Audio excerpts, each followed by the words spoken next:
Make sure you guys hit the subscribe button if you guys are enjoying the content that we're throwing up. And make sure you guys hit the like button if you enjoy the video. And yeah, let's begin. Let me tell y'all something. Man, let me tell y'all something.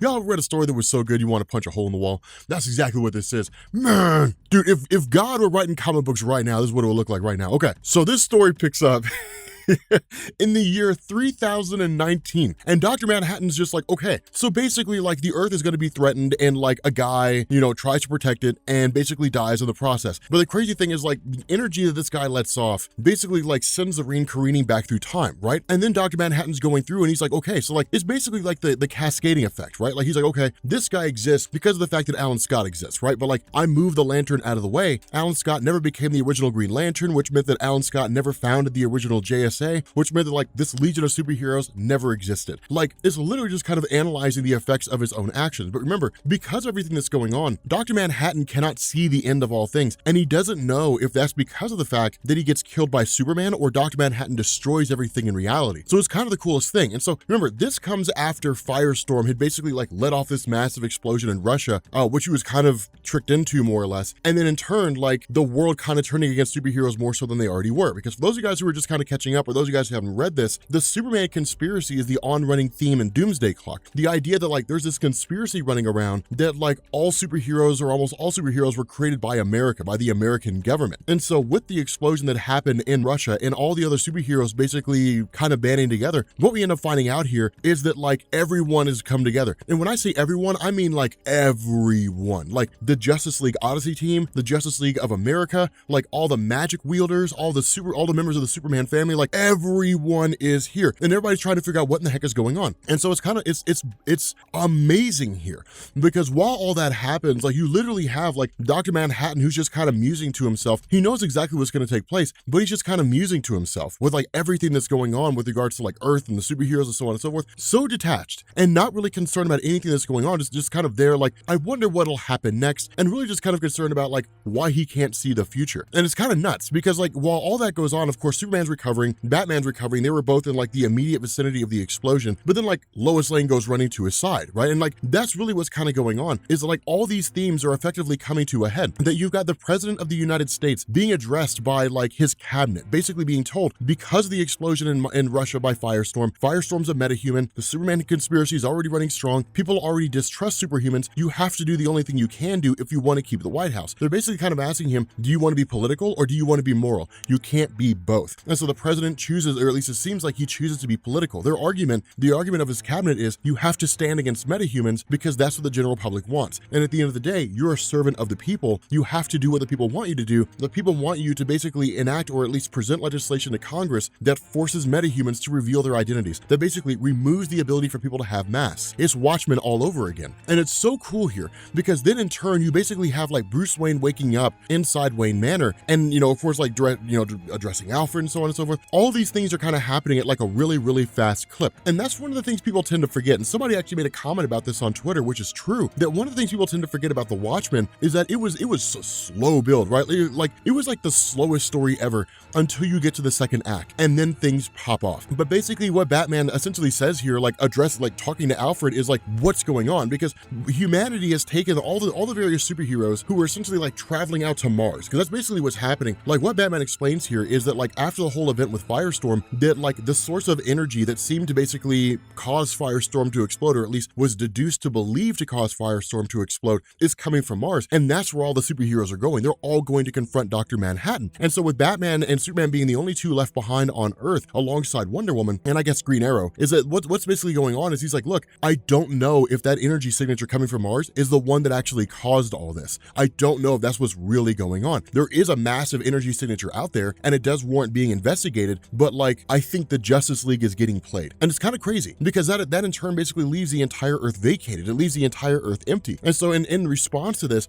like Batman's like, we need to send a message off to them. And so it's kind of cool to see this because when this happens, we kind of transition over to like everybody but Batman, Superman, and like Wonder Woman. But like when they arrive on Mars, it's all the Green Lanterns. It's the whole 9 yards. It's the whole kit and caboodle. And it's this awesome thing because while that happens, you've got Lois Lane standing over like the hospitalized body of Superman in the Hall of Justice process, and it's just this voice that comes out of nowhere that says, hello, Lois, and it's Lex Luthor. And it's like, okay, so like Lex Luthor's making a move now, because that was my thought. My thought was like, okay, so Lex Luthor's basically gonna like kill Superman now. Like he's in a super weakened state, and Lois Lane's like, you don't have a chance, you're not pulling this off. It's crazy. I mean, like Ronnie Raymond, Firestorm is still alive. They're in separate bodies. They kind of have to merge in order to pull off whatever it is that they want to pull off. But still, like Ronnie Raymond kind of beseeching Martin Stein and saying, look, like we have to reform as Firestorm. We're almost like a reality warp where we can rematerialize matter. Like there's almost no limit to our power whatsoever. Like we have to basically work together here. The Green Lanterns create like this giant field around Mars. Like all these steps are being taken by all these different individuals here to like safeguard themselves. It's this huge buildup. Everybody's preparing for like a massive battle against like this one guy. But the first one to speak up and talk is Geoff Johns. Where they're all like, hey, like who are you and what are you doing? Why are you here? Dr. Manhattan's kind of like, I've got stuff to do. Like that's basically kind of his response. It's like, hey man, like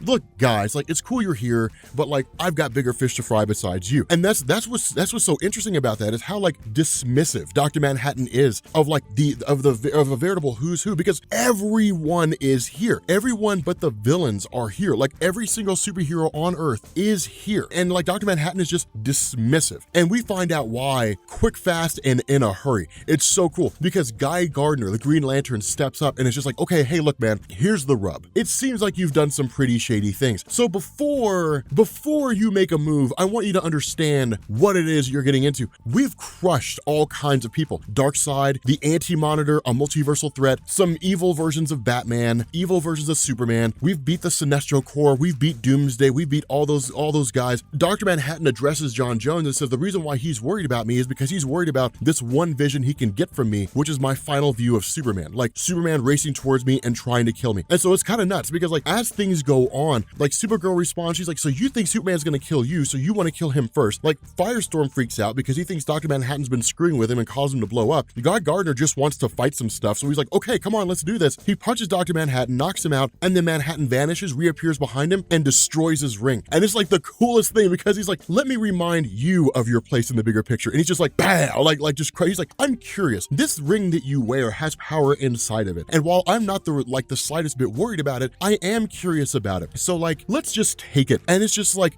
this is interesting. Like initially he's kind of like, I found it difficult to affect. But here's the funny thing about this, right? Like it's not Dr. Manhattan in try-hard mode. It's Dr. Manhattan in like laid-back mode. Let's just casually destroy some things. And then like all the magic wielders bust out and he's just kind of like, this is interesting. You guys think you're wielding magic because you're not really wielding magic. There's no real magic here. There's just you basically using reality warping on a small scale, but only able to control what's left of the universe. You guys are able to manipulate the leftovers of the universe, just like you're the leftovers of the superhero community. Dude, he's talking some mad trash. In one fell swoop, he's just like, boom, and just sends them all flying. These guys were ill-equipped to deal with the power of Dr. Manhattan. That's exactly what this is. Now, kind of switching back over to Lex Luthor for a second. So he brings something up here. He basically says, like, I'm the one who gave you all the footage of, like, the heroes who were supposed to exist, like the JSA that was supposed to exist. I'm the one who leaked it all to you. All the evidence that I have points to this man that the Justice League is basically going after, who's essentially, like, been meddling with the time stream. And then he asks her a question. He says, have you ever heard of someone named Wally West? Now, this is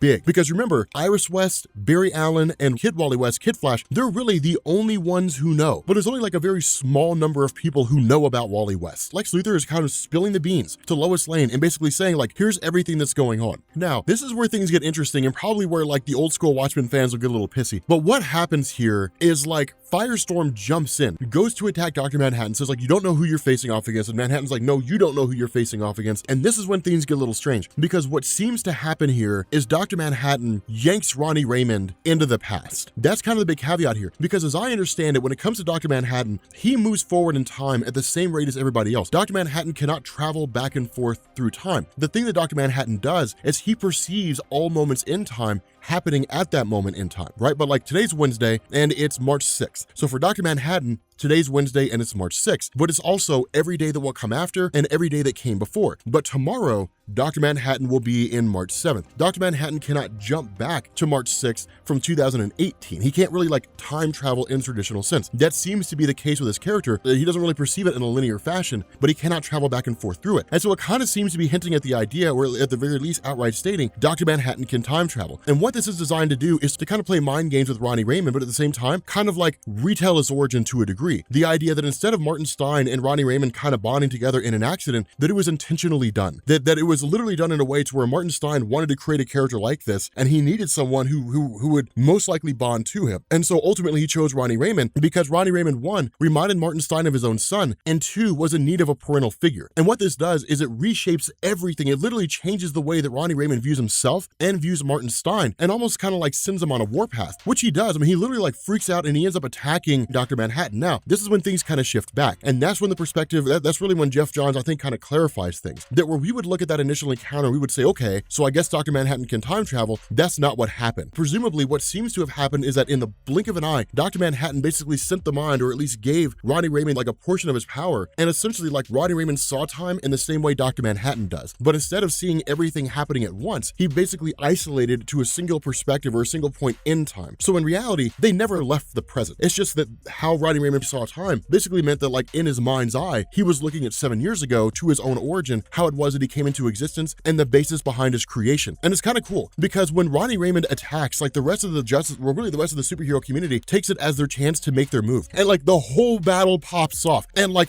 everyone is in this, right? Like all the Green Lanterns, Supergirl, the entire Shazam family, they all basically channel it into Dr. Manhattan. This massive explosion goes off and Dr. Manhattan basically seems to die. The entire superhero community presumably kills Dr. Manhattan. And while that goes on, like all these different things are happening at the same time. Like Wonder Woman's making her address to the United Nations. You've got like the superhero community that's celebrating the fact that they killed Dr. Manhattan. The message Batman wanted to send to them to tell them they were being played was like basically it failed to send, and then Wonder Woman's met from nowhere and Dr. Manhattan reconstitutes himself and literally in one fell swoop defeats the entirety of the superhero community with a wave of his hand. They're all gone. And that was kind of solidifying the fact that Dr. Manhattan was just playing games. It wasn't Dr. Manhattan fighting to kill. It was Dr. Manhattan being curious. But like he's not curious anymore. Be gone. And like they're all out. Like that's basically it. Not only that, when Wonder Woman's making her address, because of the fact that all the superheroes have left Earth, you literally have like Black Adam and the villains who essentially like make their move on Earth. It's the coolest thing. Like it's one of the coolest things ever because right now protecting Earth, you've got Wonder Woman, Batman, and Superman. Literally, Superman's going to focus on Dr. Manhattan. We know that because of Manhattan's vision. Wonder Woman, I guess, is going to be left to defend the Earth by herself because Batman's going to race off as well. It's awesome. Like it's one of the coolest things. But with that being said, guys, we're going to bring this video to an end. If you are new here to Comics Explained, make sure you guys hit the sub button to become part of the Rob Corps. If you guys enjoyed this video, make sure you drop a like, and I will catch you all later. Peace.